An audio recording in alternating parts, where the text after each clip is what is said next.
Welcome to the Slop Temple. We pray this video helps. In this video, I will explain how to use Zen in 2K. First, unbox your device and connect it to your computer and console, ensuring proper power delivery.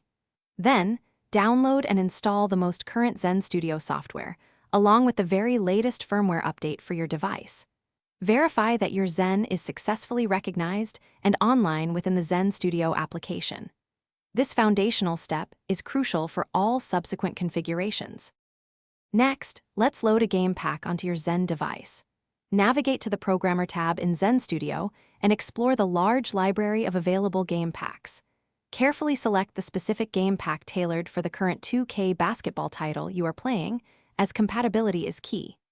Drag and drop this chosen pack onto an empty memory slot on your Zen, then remember to program the device. This ensures your custom modifications are ready for action.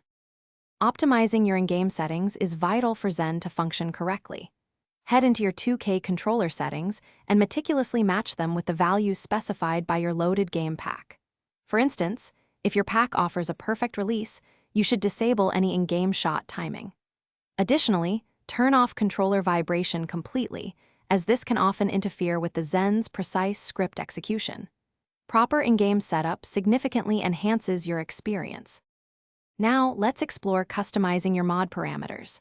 Within Zen Studio, access the configurator for your loaded game pack, where you will find many adjustable settings. You can fine-tune values like anti-recoil strength, the precise timing of your shot assist, or even defensive assist levels to perfectly match your unique playstyle. Remember to save your customized profile to your Zen device after making any adjustments. This personalization makes the device truly yours. Thanks for watching. Consider subscribing if we helped you.